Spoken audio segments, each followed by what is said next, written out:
Ethiopia is facing several crises right now. The landlocked African nation is dealing with environmental crises, facing the worst locust swarms in memory, unprecedented drought, and food insecurity. And Ethiopia's GDP is expected to contract by about 6% this year, partly because of the COVID-19 pandemic. But in this video, I wanted to talk about the ongoing Tigray conflict and the upcoming conflict against Egypt. But first, a bit of history. In 1974, Emperor Haile Selassie was overthrown by a communist military junta, and Ethiopia fell into a long, terrible, and complicated civil war.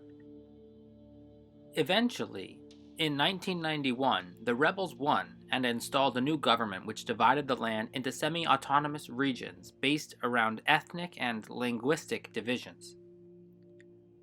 Tigray is Ethiopia's most northern district. The Tigray People's Liberation Front for a long time dominated the ruling coalition of ethnic political parties, despite Tigrayans composing less than 9% of the Ethiopian population. A new populist prime minister was chosen in 2018 after several years of protests, mostly relating to government-backed land grabs on behalf of agricultural corporations from Saudi Arabia, India, and China. Those countries, like Ethiopia, are increasingly concerned about providing food and water to their growing populations. Bear in mind that almost half of Ethiopia's GDP is from agriculture, and more than 80% of people work in agricultural in some way or another, often subsistence farming, and more than a third of the population is already suffering from malnutrition. The new Prime Minister, Abiy Ahmed, began to consolidate power in the federal government and sought to further incorporate the different districts into a more united Ethiopia. Abiy Ahmed made peace with neighboring Eritrea, released political prisoners, and began plans to privatize many state industries. Some people think he moved too quickly, but his efforts to make peace and unite the government earned him the Nobel Peace Prize in 2019. Part of Abiy Ahmed's reforms had the effect of decreasing political power of the Tigrayans, who always held a disproportionate amount of power, owing to their leadership against the junta. The Tigray People's Liberation Front refused to join the new power coalition, the Prosperity Party, that Abiy had started. And Tigrayans felt sidelined when Abiy Ahmed made peace with Eritrea and as the Prime Minister steadily removed certain Tigray officials from power. Tigrayans were excited for the 2020 elections because they thought they could shake up the government, but Abiy Ahmed delayed the elections to 2021 on account of the pandemic. But Tigray went ahead and held an election in September anyway, although no observers were allowed and the populist prime minister declared the election to be illegal. However, the 1994 Ethiopia Constitution guarantees the right of self-determination to Ethiopia's administrative districts, including the right to secede. In November 2020, Tigrayan forces raided a military base in Mekelle, the capital of Tigray. The attackers allegedly dressed as Eritrean forces. Later, a few rockets launched by Tigray forces struck the airport of Asmara, Eritrea's capital. Abiy Ahmed responded with targeted bombing and the arrest of some Tigrayans across the country. Near the border of Sudan and Eritrea, Tigrayan soldiers hacked hundreds of innocents to death, prompting a rush of refugees out of the region. Now, tens of thousands of refugees have fled into Sudan, and certainly more by the time you're watching. The Prime Minister gave an ultimatum to Tigray, but the deadline has expired. Ethiopia's army is moving into Tigray and seizing cities, escalating a conflict that threatens to destabilize the Horn of Africa at an especially vulnerable time in history.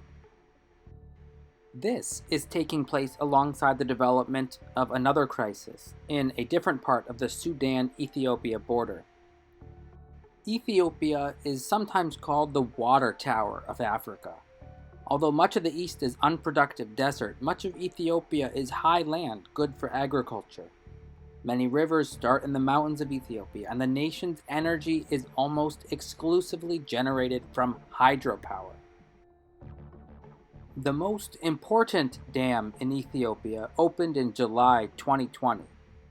This is the mighty Grand Ethiopian Renaissance Dam. It sits on the Blue Nile in western Ethiopia, fewer than 15 kilometers from Sudan. This dam cost almost $5 billion and is the largest in Africa, 7th largest in the world. Ethiopia has a ton of expensive multi-use dams, but the Grand Ethiopian Renaissance Dam is on a level of its own. It is the cornerstone of the nation's energy system, and Ethiopia is growing quickly. And this dam, again, is very close to the border of Sudan, less than 10 kilometers away. That river, that small river on the right that feeds into the Blue Nile, that is the border between Sudan and Ethiopia. Ethiopia's neighbors downstream, especially Egypt, are upset that Ethiopia is withholding much of the upstream Nile waters at the dam. The Grand Ethiopian Renaissance Dam would take several years to fill up completely, and climate change has made drought more common. Abiy Ahmed said they want to fill it in 5 years. With 115 million people, Ethiopia is Africa's second most populous nation after Nigeria. In Ethiopia, they are spread out all across the country. But this is Egypt. With 103 million people, it is Africa's third most populous nation. But more than 95% of them live within 15 kilometers of the river or the delta, and their national security depends on reliable access to the Nile's waters. The Nile River is their very lifeblood, and it always has been. Many years ago, in 1929, Egypt came to an agreement with Great Britain and several upstream African nations about how the Nile waters should be regulated. This treaty gives Egypt the right, in theory, to veto and interfere with any projects that affect its Nile waters. But Ethiopia never signed that treaty. Uganda signed it, so did Kenya, Tanganyika, and Sudan, but not Ethiopia. 30 years later, in 1959, Egypt, then called the United Arab Republic, basically just a weird union with Syria, they signed another treaty with Sudan, guaranteeing 84 billion cubic meters of water every year, as measured at Aswan Dam, which is pretty upriver, although it's in Egypt. But Ethiopia never signed that treaty either. Ethiopia isn't fully stopping the flow with their Grand Renaissance Dam. They need to generate electricity after all. They're letting the water through at 66% of the flow. Egypt said it would be okay with 90%. The Nile River is formed from the junction of its two main tributaries, the White Nile, which begins at Lake Victoria and never passes through Ethiopia, and the Blue Nile, which begins in Ethiopia. But the Blue Nile, which Ethiopia has dammed up, contributes 80% of the water of the Nile River. So the difference between Ethiopia's 66% flow and Egypt's position at 90% is a considerable amount of water. This inability of the nations to agree is limiting the amount of water downstream, and Egypt has signaled its willingness to go to war for water in the past. Egypt has a much stronger military, but it remains to be seen whether they'll actually go to war over this dam. For the time being, Egypt and Ethiopia are at a tense peace, but economic insecurity, droughts, egos, politics, and necessity are straining relations.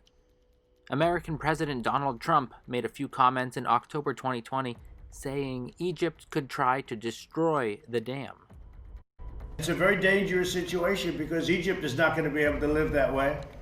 And they'll end up blowing up the dam. And I said it, and I say it loud and clear. They'll blow up that dam, and they have to do something. Because they could have stopped it. They should have stopped it long before it was started. I said, how do you let it get built and then you say they have a dam? This suggests that the United States and its allies might let Egypt bomb the Grand Ethiopian Renaissance Dam, or otherwise intimidate Ethiopia, which cannot realistically defend their dam, into increasing the water flow. When water is national security and droughts are common, withholding water can be considered by some to be an act of aggression, and a dam a military installation. At a time of relative peace for the Horn of Africa, with Sudan, South Sudan, Eritrea, and Djibouti stable, events in Ethiopia threaten to tip the region away from peace. Ethiopia need not concede its sovereignty to compromise on the flow of its dam waters in the spirit of promoting peace and understanding. Nor should their Nobel Prize laureate Prime Minister Abiy Ahmed let the situation up north fall into full civil war. Escalation should be avoided, although it appears as though Tigray will be suppressed with force. Abiy Ahmed should slow down his centralization of power and re-engage Tigray leaders. Let them be semi-autonomous again, rather than risk them breaking away autonomous. Lower the temperature and hold real elections in early 2021. The stability of the Horn of Africa is of the utmost importance, and flexibility must be exercised to prevent several humanitarian crises on the near horizon. If you enjoyed this video, click the like button and subscribe for future videos.